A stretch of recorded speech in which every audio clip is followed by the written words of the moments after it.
మీరు చూస్తున్న అమ్మా న్యూస్. ఏది నిజం కార్యక్రమానికి స్వాగతం. ఏది నిజం కార్యక్రమం మనం పత్రికల్లో వస్తున్నటువంటి వార్తలు ఏంటి, వాటిలో జరిగినటువంటి అసలు నిజాలేంటి, ఈ అంశాన్ని వెలికితీసేదే ఏది నిజం కార్యక్రమం.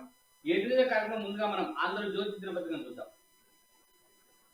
ఆంధ్రజ్యోతి దినపత్రికలో ప్రధానమైనటువంటి వార్త జగన్ ఫోర్లో సునీత పైచేయి అని చెప్పి భాస్కర్ రెడ్డికి బెయిల్ సిబిఐ కోర్టును వివేకా కుమార్ అవిశ్రాంతి యుద్ధం అవినాష్ అండ్ కోను కాపాడుకునేందుకు సర్వశక్తులు ఒడుతున్న జగన్ అంటూ మాజీ ఎంపీ వివేకానంద రెడ్డి హత్యకు సంబంధించినటువంటి వార్త ప్రధానంగా ఇచ్చింది. అట్నే దొంగ చేతికి తాళం ఇస్తే భద్రత ఎక్కువ అంటూ లీకేజీపై టీఎస్పీఎస్సీ పరువు తీసిన హైకోర్టు రైలు ప్రమాదం జరిగిందని రైలు ఎక్కకుండా ఉండలే కదా, 1,00,000 మంది అభ్యర్థుల భవిష్యత్తు దృష్ట్యా గ్రూప్ 1 పరీక్షను అడ్డుకోలేము, కేసు సిబిఐకి అప్పగించాలన్న పిటిషన్లపై తీర్పులకు లోబడి గ్రూప్ 1 పరీక్షల ఉంటుంది హైకోర్టు స్పష్టీకరణ వార్త ఒకటి.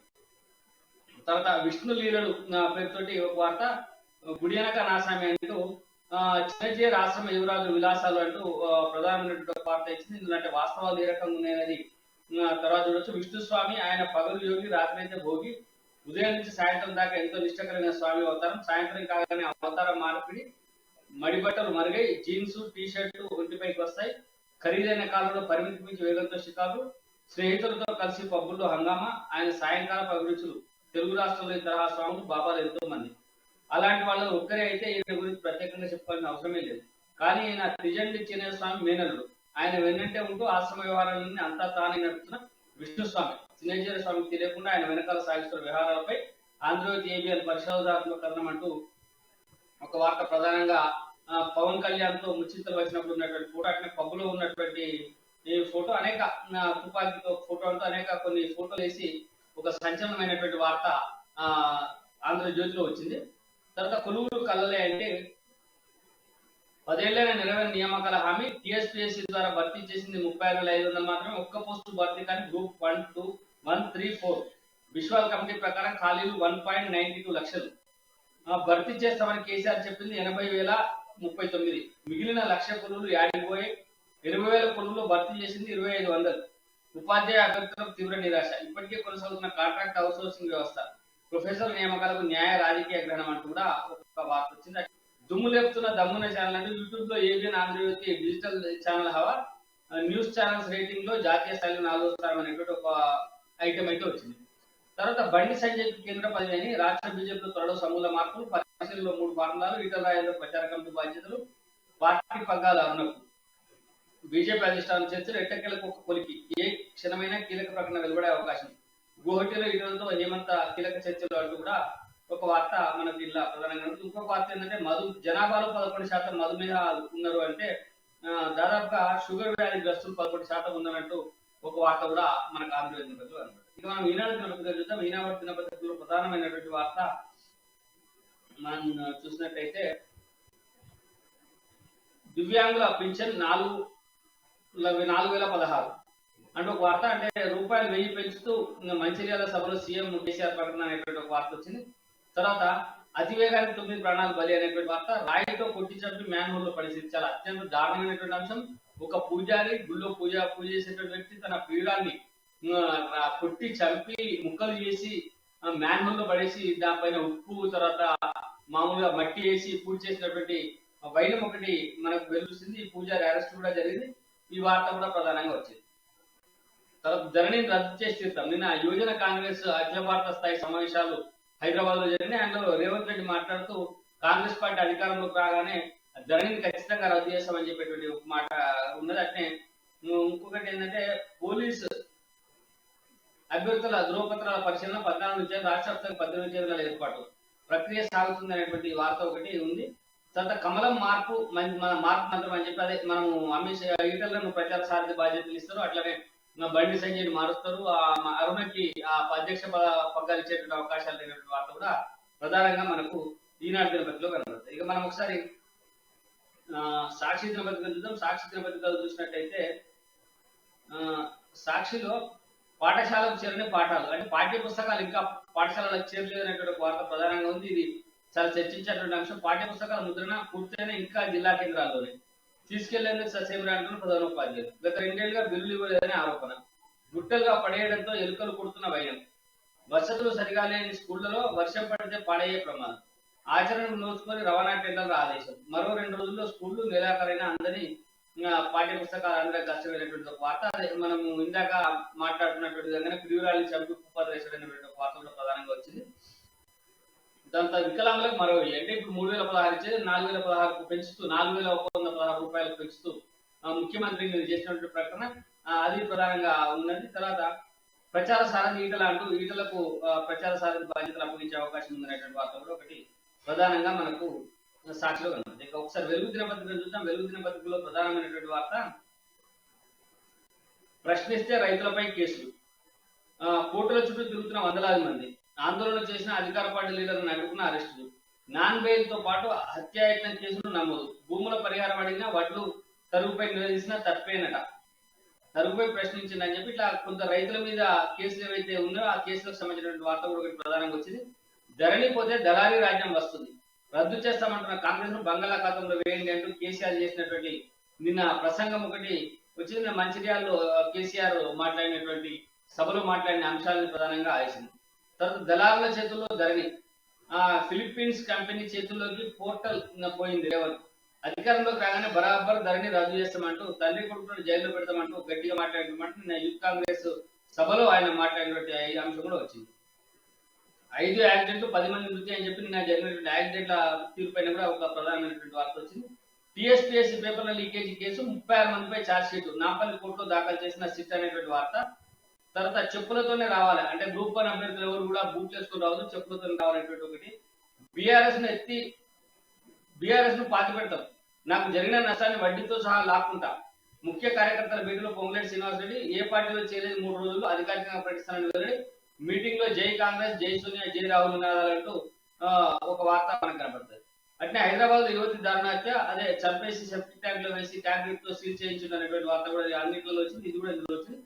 బీఆర్ఎస్ అవిశ్వాస శేషల ఆందోళన, బెల్లంపల్లి ఎమ్మెల్యే దుర్గం చిన్నయ్యను బీఆర్ఎస్ నుంచి సస్పెండ్ చేయాలని బాధితురాలు శేషల్ ఢిల్లీలోని పార్టీ సెంట్రల్ ఆఫీసర్ శుక్రవారం ఆందోళనకు దిగారనేటువంటి వార్త కూడా మనకు ప్రధానంగా ఇట్లా కనబడుతుంది. ఇది కండక్టర్ల ఫోటోలతో ఫ్లెక్స్ చేసారు, వీళ్ళు టికెట్లు ఎక్కువగా అమ్మట్లేదు, వీళ్ళు తీసుకుపోతున్నటువంటి బస్సులలో డబ్బులు సరిగ్గా రావట్లేదు అనేటువంటి ఉద్దేశంతో ఫ్లెక్సీలు వేసినటువంటి వార్త కూడా ఒకటి మనకు వెలుగుతున్న పత్రిక. ఇంకా ప్రధానమైనటువంటి పత్రిక మనం ఎప్పుడు చెప్పుకునేది రోజు అది నమస్తే తెలంగాణ. నమస్తే తెలంగాణ పత్రికను చూసినట్టయితే ఇది మొత్తానికి ప్రభుత్వానికి అనుకూలంగా ఉండేటువంటి పత్రిక, కేవలం పార్టీ ప్రచారం కోసం పెట్టుకున్న పార్టీ పత్రిక. ఇది సంక్షేమానికి సై, ధరణికి జై అంటూ నిన్న మంచిర్యాలలో సీఎం మాట్లాడినటువంటి అంశమే ప్రధానంగా.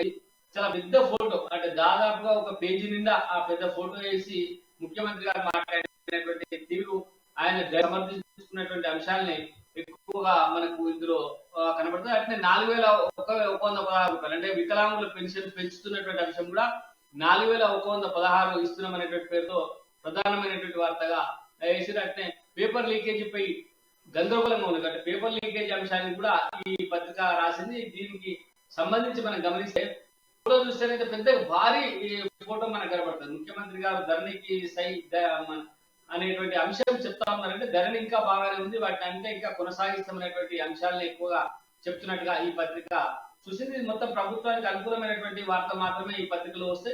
ఇది ఈ రోజు పత్రికలో వచ్చినటువంటి అంశం. ఈ రోజు ప్రధానంగా పత్రికలో వచ్చినటువంటి వార్తని మనం గమనిస్తే ఆంధ్రజ్యోతిలో ఒక బాంబు పేల్చేటువంటి ఒక పెద్ద వార్త వచ్చింది. ఇది మనం ఆలోచన చేస్తే చిన్నజీయర్ స్వామి ఆశ్రమం, చిన్నజీయర్ స్వామికి సంబంధించిన మేనల్లు విష్ణు స్వామి, ఆయన లీలలు అంటూ విష్ణు లీలలు పేరుతోటి ఒక వార్త మనకు కనబడుతుంది. ఏంటంటే ఆయన ఆశ్రమంలో విష్ణు స్వామి చేస్తున్నటువంటి ధార్మిక కార్యక్రమాలతో మరో కోణం కూడా ఉంది. ఆయన పబ్బులకు వెళ్తాడు, క్లబ్లకు వెళ్తాడు, తర్వాత అనేక రకాల విలాసాలతో ఆయన అమ్మాయిలతో తిరుగుతాడు అనేటువంటి ఒక అంశం కూడా ఇందులో రాసినట్టుగా ఉంది. వాళ్ళు ఆయన ఫోటో కూడా వీళ్ళు ఆంధ్రజ్యోతి వాళ్ళు ప్రశ్నించారు. సరే, ఆయన 999 కార్ పేరు తోటి కార్ నంబర్ గల కారుతో తిరుగుతాడు అనేటువంటి వార్తలు వచ్చినా సరే, ఇది ఏమైనప్పటికీ ఇది ఒక ధార్మిక అంశాలతో కూడినటువంటి అంశం కాబట్టి చిన్నజీయర్ స్వామి మేనల్లుడు మరి విష్ణు స్వామి ఆ రకంగా ఎందుకు వ్యవహరిస్తా ఉన్నారు? ఆయన చేసేటువంటి వ్యవహారం ఆయన వ్యక్తిగతమైనది కాదు. ఆయన సమాజ ఉద్ధరణ కోసం ఉన్నటువంటి ఆశ్రమంలో ఒక ప్రధానమైనటువంటి వ్యక్తిగా ఉన్నప్పుడు కొన్ని బాధ్యతలతో ఉండాలనేటువంటి ఆలోచన ఆ స్వామికి ఉండాలి. కానీ అది లేదు అన్నట్టుగా ఇందులో రాసిన. సరే, ఇందులో రాసింది ఎంతవరకు కరెక్ట్, ఫోటోలు ఆయన అయినా కాదా, మార్పులు చేసినారా, లేకపోతే ఆయన మీద కావాల్సుకుని ఏదైనా ఈ చిన్నజీయర్ స్వామి ఆశ్రమం పైన ఏదైనా కుట్ర జరుగుతున్నదా, ఇట్లాంటి అనేకం వస్తాయి. సరే అవన్నీ అంశాలు వేరు.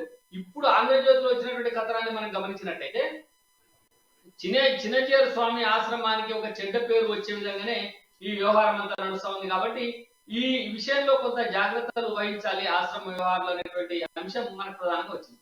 ఇది ఒకటే కాదు, ఇట్లాంటి హిందూ స్వాములు చాలా మంది అనేక రకాలైనటువంటి అక్రమాలకు పాల్పడతా ఉన్నారని చెప్పి గతంలో అనేక ఆరోపణలు వచ్చినాయి. ఆ ఆరోపణలో కొన్ని విచారణ జరిగినాయి, కొందరు స్వాములు జైలు పోయారు.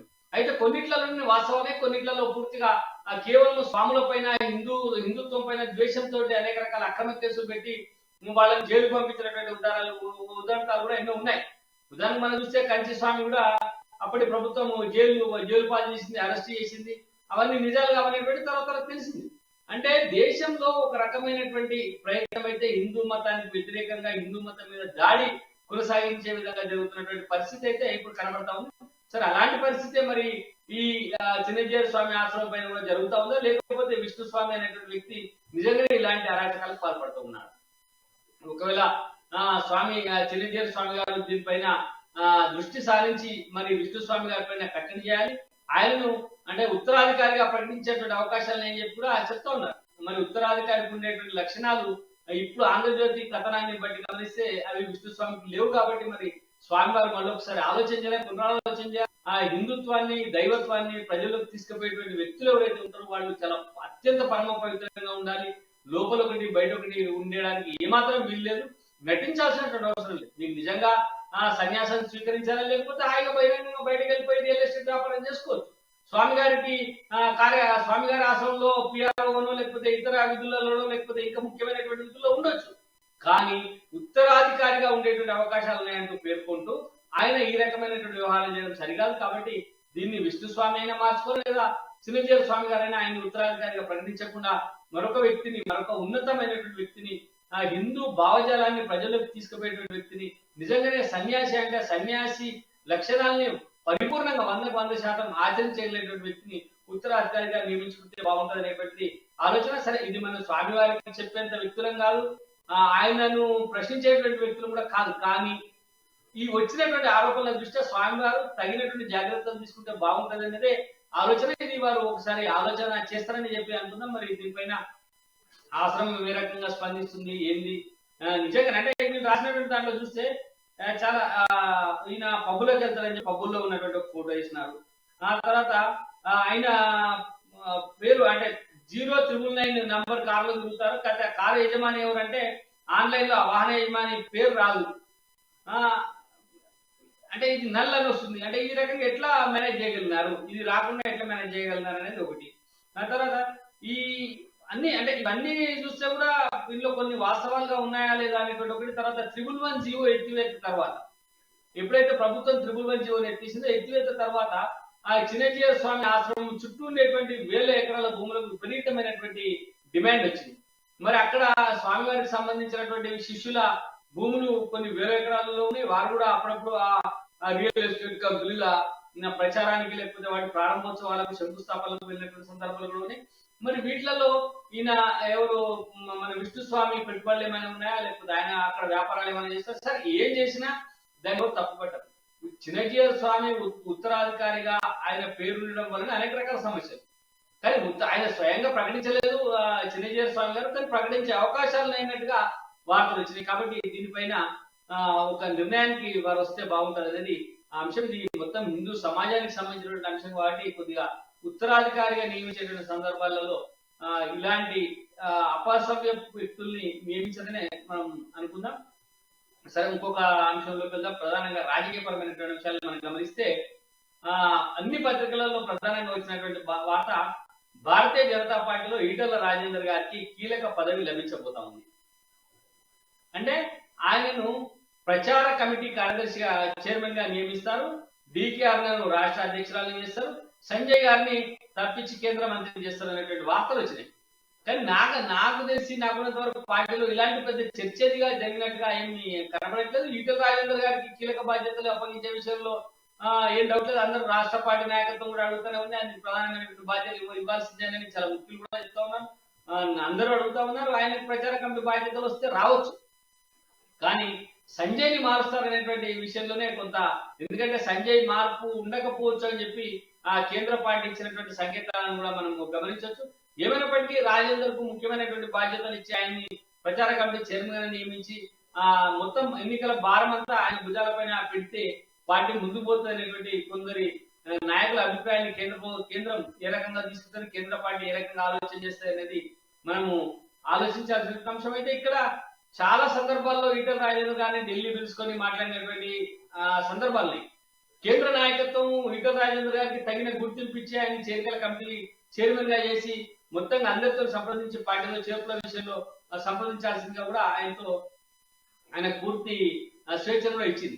అయితే సరే ఇక్కడ సంజయ్కి ఈటల రాజేందర్ మధ్య పెద్ద అఘాతం ఉంది అనేది చెప్తా ఉన్నా. సరే ఇంత పెద్ద అఘాతం లేకపోయినా బట్టి కొంత మనస్పర్ధలు కొన్ని అభిప్రాయ భేదాలు అయితే ఖచ్చితంగా ఏ పార్టీలోనైనా ఉంటాయి. అదే ఆ రకమైనటువంటి వ్యవహారమే ఇక్కడ కూడా ఉండొచ్చు కాక. కానీ మొత్తంగా ఏదో ఇద్దరి మధ్యన పూడ్చలేనంత గ్యాప్ ఉన్నది. పత్రికలు రాస్తా ఉన్నాయి, చాలా టీవీ ఛానల్ చెప్తా ఉన్నారు, పచ్చగడ్డి వేస్తే బగ్గుమంటది.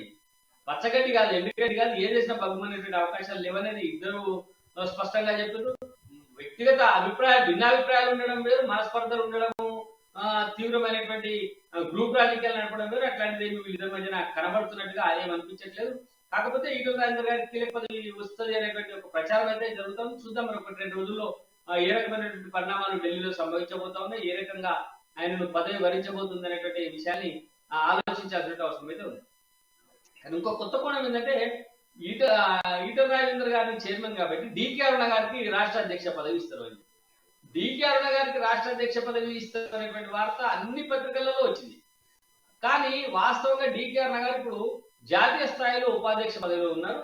వారు చాలా కీలకమైనటువంటి భూమికను పోషిస్తూ ఉన్నారు. ఒక రాష్ట్రానికి ఇన్ఛార్జ్ గా ఉన్నారు. పార్టీ అనేకమైనటువంటి ముఖ్యమైన బాధ్యతల్ని డికే అరుణ గారికి అప్పగించింది. రేపు కనుక ఆమె మహబూబ్ నగర్ పార్లమెంట్ నుంచి పోటీ చేసేటువంటి అవకాశాలు కేంద్రంలో మళ్ళీ తిరిగి భారతీయ జనతా పార్టీ గవర్నమెంట్ వస్తే కేంద్రంలో కీలక భూమిక పోషించేటువంటి అవకాశాలు కూడా డికే అరుణ గారికి ఉంటాయి అనేటువంటి సంకేతాలు మనకు వినపడతాం. ఢిల్లీలో అత్యంత ప్రధానమైనటువంటి పోస్టుల్లో డికే అరుణ గారు ఉన్నారు. కానీ మరి ఆమెను అక్కడి నుంచి తప్పించి రాష్ట్ర అధ్యక్షురాలు చేస్తారండి. ఇంకొక పత్రిక రాసింది కొంత కిషన్ రెడ్డి గారు కూడా రాష్ట్ర అధ్యక్షుడిగా అయ్యేటువంటి అవకాశాలు ఉన్నాయి. తిరిగి కిషన్ రెడ్డి గారిని నియమించే విధంగా కూడా కేంద్ర పార్టీ ఆలోచన చేస్తున్నటువంటి విషయాలు కూడా కొన్ని పత్రికలు రాసింది. ఏమైనప్పటికీ రాష్ట్ర భారతీయ జనతా పార్టీలో కొంత మార్పు ప్రయత్నాలు జరుగుతూ ఉన్నాయి. ఈ ప్రయత్నాలకి అనుకూలంగా కొందరు పేర్లు రాస్తున్నటువంటి సందర్భంలో అందులో డికే గారు, తర్వాత కిషన్ రెడ్డి గారు, ఇప్పుడు ఉన్నటువంటి సందర్భంలో సంజయ్, ఈటల రాజేందర్ గారు, వీళ్ళ మధ్యనే ఎక్కువగా చర్చ జరుగుతా ఉంది. అయితే ఈ చర్చలో ఇంకొక ప్రధానమైనటువంటి నాయకులు కూడా రాష్ట్రంలో ఉన్నారు. వారే మురళీధర్ రావు, బీజేపీ అఖిల భారత ప్రధాన కార్యదర్శి, మాజీ ప్రధాన కార్యదర్శి, ప్రస్తుతం ఆ పార్టీ శిక్షణ విభాగానికి అధిపతిగా చైర్మన్ గా ఉన్నారు. అట్లనే మధ్యప్రదేశ్ రాష్ట్ర ఇన్ఛార్జ్ గా కూడా ఉన్నారు. వారు మల్కాజ్గిరి పార్లమెంట్ నుంచి పోటీ చేసే అవకాశాన్ని ఆయనకు కూడా కీలకమైనటువంటి బాధ్యతలు ఇస్తారు అనే ప్రచారమే జరుగుతూ ఉంది. కానీ మరి ఏం జరుగుతుంది, ఏదైనా 3-4 రోజుల్లో జరిగేటువంటి అవకాశాలనే ఇది జరిగితే ఖమ్మం సభకు ముందే ఈ మార్పులు జరుగుతాయని చెప్పి ఆశిస్తా ఉన్నారు. సరే ఏం జరుగుతుందో చూద్దాం. మనం రాష్ట్రంలో ఈ బీజేపీలో జరిగేటువంటి పెద్ద ప్రచారం అంటే అన్ని పత్రికలు ఎక్కువగా ప్రతిరోజు బీజేపీకి సంబంధించిన వార్తని ప్రధాన పేజీలో ఇచ్చే విధంగా ప్రయత్నాలు చేస్తా ఉన్నాయి. ఇది బీజేపీకి సంబంధించిన మరో అంశం మనం చూద్దాం. మనము రాష్ట్రంలో కొద్ది రోజుల్లో పాఠశాలలు తెరవబోతా ఉన్నాం. ఈ పాఠశాలలు తెరిచినప్పుడు పాఠశాలలకి పుస్తకాల చేయాల్సి ఉంటుంది. ఈ పుస్తకాల సరఫరా విషయంలో నిర్లక్ష్యం కొనసాగుతా ఉంది. సరఫరా చేయాల్సినటువంటి పుస్తకాలన్నీ కూడా ప్రస్తుతం గొడవలలో మగ్గిపోతా ఉన్నాయి. అవి తీసుకొచ్చి పాఠశాలలో ఇవ్వడానికి ట్రాన్స్పోర్ట్ ఛార్జీలు లేకపోవడం వల్ల ప్రధాన ఉపాధ్యాయులు వాటిని తీసుకోవడం లేదు అనేటువంటి ఒక చర్చ, ఒక అంశం, ఒక వార్త కూడా అయ్యేలా పత్రికలలో వచ్చింది. మరి ఎందుకు ఇలా సాగుతా ఉంది అంటే, ఒకవైపు 12వ తేదీ నుంచి పాఠశాలలు తెరిచే అవకాశం ఉంది. పెద్ద ఎత్తున విద్యార్థులు ప్రభుత్వ పాఠశాలలో చేరుతా ఉన్నారు. ప్రభుత్వ పాఠశాలను మెరుగుపరుస్తున్నామని చెప్పి ప్రభుత్వం ప్రకటిస్తా ఉంది. కానీ మౌలికమైనటువంటి అంశము పుస్తకాల సరఫరా ఇప్పటిదాకా జరగలేదు. అంటే కేవలం ట్రాన్స్పోర్ట్ ఛార్జీలు, గత 2 సంవత్సరాలుగా ట్రాన్స్పోర్ట్ ఛార్జీలు చెల్లించకపోవడం వల్ల అవి హెడ్ మాస్టర్లు వాళ్ళ చేతిలో నుంచి పెట్టి తీసుకురావాల్సి వస్తుంది. కాబట్టి వాటిని హెడ్ మాస్టర్లు తీసుకురావడం లేదనేది ఒకటైతే, వాటిని తెచ్చిన తర్వాత పాఠశాలలో ఎక్కడ పెట్టుకోవాలి? సరైనటువంటి సౌకర్యాలు లేకపోవడం వల్ల అవి వచ్చి ఎలకలు కొడతాయి. దాంతో పాఠ్య పుస్తకాలను కూడా ఇబ్బందులు తిరిగిపోతాయి. అవి విద్యార్థులకు ఇవ్వడానికి ఇబ్బందులు ఎదురైతున్నటువంటి మాట కూడా ఒకటి ప్రధానంగా వినిపిస్తా ఉంది. ఏమైనా ఈ అంశాన్ని గమనిస్తే మనం రాష్ట్ర ప్రభుత్వం విద్య పైన ఎంత నిర్లక్ష్యంగా వ్యవహరిస్తుంది అనేటువంటి అంశం మనకు ప్రధానంగా కనబడతా ఉంటది. కాబట్టి ఈ వేల కోట్ల రూపాయలు విద్య కేటాయిస్తున్నామని చెప్తున్నటువంటి ప్రభుత్వం పాఠశాలని అన్ని విధాలుగా బాగు చేస్తున్నాము, డిజిటలైజ్ చేస్తున్నాము, భవనాలు నిర్మిస్తున్నాము, మనబడి అనేటువంటి ఒక కార్యక్రమాన్ని తీసుకొచ్చినామని చెప్పి ప్రభుత్వం గొప్పగా చెప్పుకుంటా ఉంది. కానీ విద్య విషయంలో వచ్చేసరికి మన రాష్ట్రం చాలా అత్యంత వెనుకబడింది. ప్రాథమిక విద్య అందులో మరింత దారుణంగా ఉన్నది. ఎందుకంటే వేల సంఖ్యలో ఉపాధ్యాయ పోస్టులు ఖాళీ ఉన్నాయి. ఏ పాఠశాలకు వెళ్ళినా కూడా పాఠశాలలో సరైనటువంటి సౌకర్యాలు, బాత్రూమ్ సౌకర్యాలు, టాయిలెట్ సౌకర్యాలు, కొన్ని పాఠశాలలకు విద్యుత్ సౌకర్యం లేదు. తెచ్చినటువంటి డిజిటల్ స్క్రీన్లు, కంప్యూటరైజ్ చేసే కంప్యూటర్లు అన్ని కూడా మూలన పడేసి అట్లనే ఉంటా ఉన్నాయి. పాఠశాలల్లో ఆట స్థలాల్లో ఆడుకోవడానికి సరైనటువంటి సౌకర్యాలు లేవనేటువంటి అంశాలు మన అందరికీ తెలుస్తూనే ఉన్నాయి. మరి ఇంత దరిద్రంగా ఒకవైపు విద్యాశాఖ ఉంటే అత్యంత నాణ్యమైనటువంటి విద్య అందిస్తామని చెప్పి ప్రభుత్వం ఈ రకంగా చెప్పుకుంటా ఉంది. మరి సబితా ఇంద్రారెడ్డి గారు విద్యాశాఖ మంత్రి ఉన్నటువంటి సబితా ఇంద్రారెడ్డి గారు దీంతో బాధ్యత వహించాల్సిన అవసరం అయితే ఉన్నది. కానీ ఆమె ఏమి పట్టనట్టుగా ఆమె రాజకీయాలకు ఆమెను పరిమితం అయిపోయి విద్యాశాఖను మొత్తంగా గాలి కొదిలేస్తున్నటువంటి పరిస్థితి అయితే ఈరోజు మనం చూసినాం. పాఠశాలల పరిస్థితి ఏ రకంగా ఉంది, పాఠశాలను ఎందుకని చెప్పి ప్రభుత్వం నిర్లక్ష్యం వహిస్తాం. నిజంగా ఒకవైపు ప్రభుత్వం మొదలు చెప్పింది కేజీ టు పీజీ ఉచిత విద్య అమలు చేస్తాం, తెలంగాణ రాష్ట్రం వస్తే చాలా బ్రహ్మాండమైనటువంటి విద్యా వ్యవస్థ అందుబాటులో ఉంటుందని చెప్పింది. కానీ మా పరిస్థితులు చూస్తే పూర్తిగా భిన్నంగా ఉన్నాయి. కేజీ టు పీజీ విద్య ఎక్కడ పోయిందో తెలియదు, కానీ పాఠశాలకి భవనాలు లేకపోవడం, ఆట స్థలాలు లేకపోవడం, కనీస సౌకర్యాలు పాఠశాలలో లేకపోవడం అనేది మనము గమనిస్తున్నాం. అయితే కనీసం చదువుకోవడానికి పాఠ్య పుస్తకాలు కూడా అందుబాటులోకి రాకపోవడం ఏంటి? మరి సన్న బియ్యం పెడతాం హాస్టళ్లలో అని చెప్పి ముఖ్యమంత్రి గారు చాలా సందర్భాల్లో చెప్పింది. కానీ ఇలా పాఠశాలలో చూస్తే పురుగుల బియ్యము ఇంకా సరఫరా అవుతా ఉన్నాయి. ఎస్సీ ఎస్టీ పాఠశాలలకి అసలు దిక్కే లేదు, వాళ్ళు చాలా ఇబ్బందులు పడతా ఉన్నారనేటువంటి మాటలు కూడా మనకు వినబడతా ఉన్నాయి. అనేక పత్రికల్లో వార్తలు వస్తా ఉన్నాయి. కానీ ప్రభుత్వం ఎందుకు వీటిని నిర్లక్ష్యం వహిస్తా ఉంది? మరి దశాబ్ది తెలంగాణలో విద్యను కూడా ఒక అంశంగా చేసి విద్యలో ఎంత అభివృద్ధి చెందినాం, గతంలో ఉండబడేటువంటి విద్య ఎంత, ఇప్పుడు ఉండబడేటువంటి విద్య ఎంత, సౌకర్యాలు ఏమి పెరిగి అనేక రకాల అంశాలు కనీసం పాఠ్య పుస్తకాలు అందించట్లేదు. ఒకటి మనం నిన్న మొన్న ఇంకో పత్రికలో వార్త చూసినాం ఏంటంటే పిల్లలకు అందించేటువంటి స్కూల్ డ్రెస్ కూడా ఇంకా అందుబాటులోకి రాలేదు. స్కూల్ డ్రెస్ కోసం సరఫరా చేసినటువంటి బట్ట నాసిరకంగా ఉంది, కలర్ కాంబినేషన్ లేదు, ఇష్టం అంటే అక్కడ థర్డ్ గ్రేడ్ ఉండేటువంటి బట్టల్ని ఇక్కడ సరఫరా చేస్తున్నటువంటి వార్తలు వచ్చింది. అంటే విద్యా వ్యవస్థ మీద ఈ రకమైనటువంటి నిర్లక్ష్య ధోరణి మనకి ఎలా అనిపిస్తున్నట్టుగా స్పష్టంగా అనిపిస్తా ఉన్నది. వీటితో మాట్లాడదాం మనకు అందుబాటులోకి వచ్చిన senior journalist, Telangana journalist union రాష్ట్ర ప్రధాన కార్యదర్శి బింగి స్వామి ప్రస్తుతం మనకు లైవ్ లో సిద్ధంగా ఉన్నారు. స్వామి నమస్కారం. నమస్కారం స్వామి, ఇప్పుడు మనకు మొత్తంగా రాష్ట్రంలో చూసుకుంటే కేజీ టు పీజీ విద్య అని చెప్పి ప్రభుత్వం ప్రకటించింది. ఫ్రీగా అన్ని పాఠశాలలో విద్య అందుతుంది, పాఠ్య పుస్తకాలు అందుతాయని చెప్పింది. కానీ ఇప్పటిదాకా పాఠ్య పుస్తకాలు స్కూల్లో చేరలేదు, అవి ఈ 2 రోజుల్లో చేరేట అవకాశం లేదు. ట్రాన్స్పోర్ట్ బిల్లులు కూడా చెల్లించకపోవడం వల్ల అవి గోదాములలో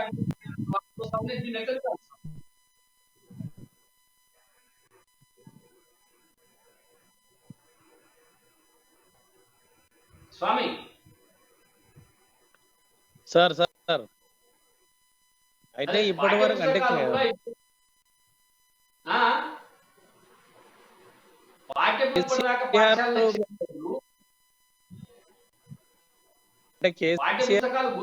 చేసేది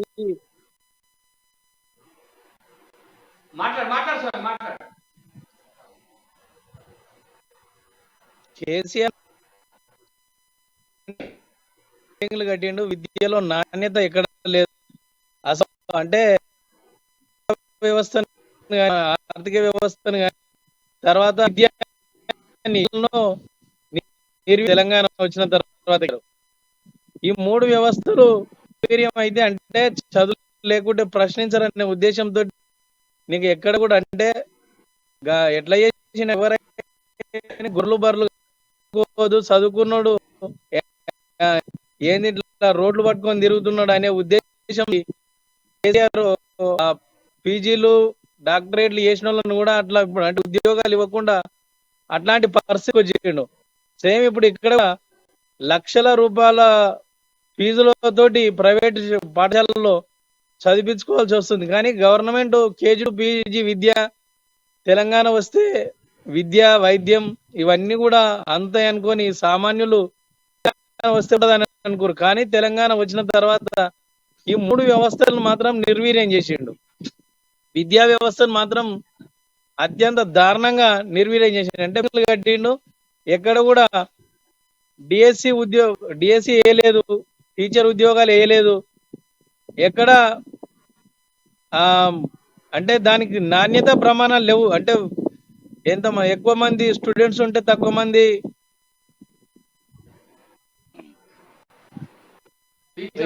అయింది. Hello, okay. అంటే ఇప్పుడు స్వామి దాన్ని చెప్పిన దాన్ని బట్టి మనం గమనిస్తే ఏంటంటే ఎక్కువ మంది ఉపాధ్యాయులు అంటే ఎక్కువ మంది పిల్లలు తక్కువ మంది ఉపాధ్యాయులు. ఎక్కడ ఉపాధ్యాయ పోస్తే భర్తీ కూడా ఎక్కడ జరిగింది. అంటే కేవలం భవనాలు కట్టి వదిలిపెట్టి చాలా అంత ఆర్భాటంగా ఉంది అనేటువంటి చెప్పేటువంటి పరిస్థితి ఉంది. అంటే మిగతా దగ్గర అది కూడా లేదు. మిగతా దగ్గర కనీసం ఈ పరిస్థితి కూడా లేదు. ఏది భవనాలకు సంబంధించినటువంటి నిర్మాణాలు కూడా మిగతా దగ్గర ఎక్కడ అందుబాటులో లేవు.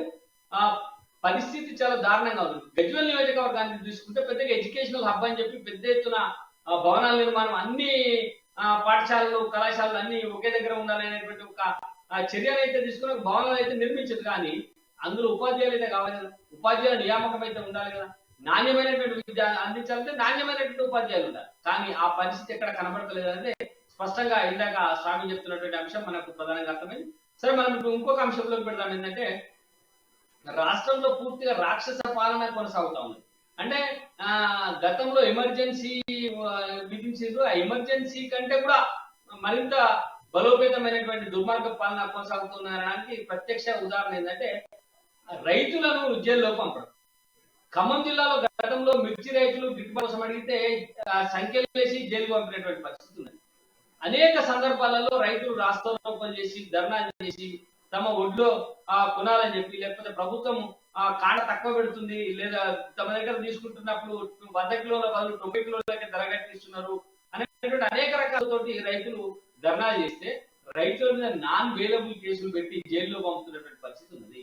కొంత రైతుల మీద భువనగిరి దగ్గర అయితే రైతులు నిరసన తెలిపారు. గడ్డి అంతా ఒక దగ్గర చాలా నిరసనలు చెప్తే వాళ్ళ మీద హత్యాయత్న కేసులు పెట్టి, అంటే గతంలో ఈ ఉమ్మడి రాష్ట్రంలో కానీ గత ప్రభుత్వాలలో కానీ ఇంత దారుణంగా రైతుల మీద కేసులు పెట్టి జైలు పంపినటువంటి పరిస్థితి అయితే లేదు. అది ఇలా ఈ తెలంగాణ రాష్ట్రంలో ముఖ్యంగా కొట్లాడి తెచ్చుకున్నటువంటి తెలంగాణ రాష్ట్రంలోనే ఇది కొనసాగుతాం.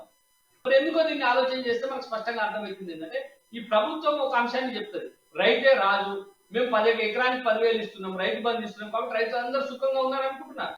కానీ ఎకరానికి 10,000 రైతు బంధు ఇస్తున్నా ఎకరానికి 20 నుంచి 25,000 రూపాయలు రైతులు లాస్ అవుతా ఉన్నారు. ఏది కొనుగోళ్లలో అక్రమాల వల్ల, లేకపోతే అనేక రకాలైనటువంటి ఇబ్బందుల వల్ల, ట్రాన్స్పోర్ట్ దూరం ఉండడం వల్ల, ఒడ్లు తెచ్చి వారాలు నెలల తరబడి ఐకేపీ సెంటర్లలో ఉంచడం వల్ల ఇట్లా రైతులు చాలా ఇబ్బందులు పడతా ఉన్నారు. వాటిని ప్రభుత్వం దృష్టికి తేవడానికి ఎట్లా తేవాలా? అధికారులకు దరఖాస్తు ఇస్తే తీసుకోరు, అధికారులు మాట వినరు, ఎవరికైనా చెప్తామంటే ఎవరు అందుబాటులో ఉండరు. ప్రభుత్వం దృష్టికి తేవాలంటే ఏంటి? ఉద్యమం ఒకటే మార్గం. ఉద్యమం ఏంటి? గతంలో మనం తెలంగాణ ఉద్యమంలో రైతులకు నేర్పించేదే రోడ్డు మీద కూర్చోవాలి, ధర్నా చేయాలి, రాస్తారోకలు చేయాలి. చేస్తే పోలీసు వాళ్ళు వస్తారు, పోలీసు వాళ్ళు వస్తే ఇంటెలిజెన్స్ వాళ్ళు వస్తారు, ఇన్ఫర్మేషన్ పత్రికలలో టీవీలలో వస్తుంది, తద్వారా ప్రభుత్వానికి తెలుస్తుంది. ఇదే కదా వాళ్ళు చేసుకునేది. తమ సమస్య ప్రభుత్వం దృష్టికి తీసుకుపోవడం కోసం అనేక రకాల రూపాలను వెతుక్కుంటారు. ఆ రూపాలలో భాగంగానే ఉద్యమాలు చేస్తారు. కానీ ఈ ఉద్యమాలను ప్రభుత్వం పట్టించుకుంటలేదు. పట్టించుకోకపోతే ఉద్యమాలు చేసినటువంటి రైతుల మీద అక్రమ కేసులు పెట్టి లోపలేసేటువంటి పరిస్థితి మనకు కనబడతా ఉంది. మరి దీన్ని చూస్తే రాబోయేటువంటి రోజుల్లో మరి ప్రభుత్వం ఇంకెంత దారుణంగా వ్యవహరిస్తుంది. మరి రైతులు కూడా ఆలోచన చేయాలి. ఈ రైతు వ్యతిరేక ప్రభుత్వము కేవలం ధర్నాలు చేసినందుకు, నిరసనలు చెప్పినందుకు, తమ బాధను ప్రపంచానికి తెలియజెప్పుకోవాలనుకున్నందుకు తీసుకుపోయి లోపలేసి జైల్లో వేసి కేసులు పెట్టి వేధించడం అంటే ఇది సరైనటువంటి విధానం అయితే ప్రభుత్వానికి కాదు. ప్రభుత్వం దీనిపైన పునరాలోచించాలి. కానీ ఆలోచన అనేటువంటి అంశమే ప్రభుత్వం మర్చిపోయింది. తమను ఎవరు వ్యతిరేకించినా, తమ బాధల్ని ఇతర ప్రభుత్వానికి చెప్పుకుందామని చెప్పి రైతులు ప్రయత్నించినా వాళ్ళపైన కేసులు పెట్టి జైళ్లలో చేసేటువంటి ఒక దుష్ట సంప్రదాయం ఎప్పుడైతే కొనసాగుతుంది ఇట్లాంటి సాంప్రదాయాలు మార్చుకోవాల్సినటువంటి అవసరం ఉన్నది. దీనిపైన మరి చూద్దాం. మరి రాబోయేటువంటి రోజుల్లో రైతుల స్పందన ఏ రకంగా ఉంటుంది, ఎన్నికలు అయితే దగ్గర పడతా ఉన్నాయి. ఈ ఎన్నికలలో మరి రైతులు తమ నిరసనను ఓటు ద్వారా తెలియజేస్తారా, మరి ప్రభుత్వానికి గట్టిగా బుద్ధి చెప్తారా లేదనేటువంటిది మనం ఒకసారి ఆలోచించాలి. ఇది ఈ రోజు ఏది నిజం కార్యక్రమం. మళ్ళీ మనం రేపటి ఏది నిజం కార్యక్రమంలో మళ్ళీ కలుద్దాం. అంతవరకు సెలవు. చూస్తూనే ఉండండి అమ్మా న్యూస్.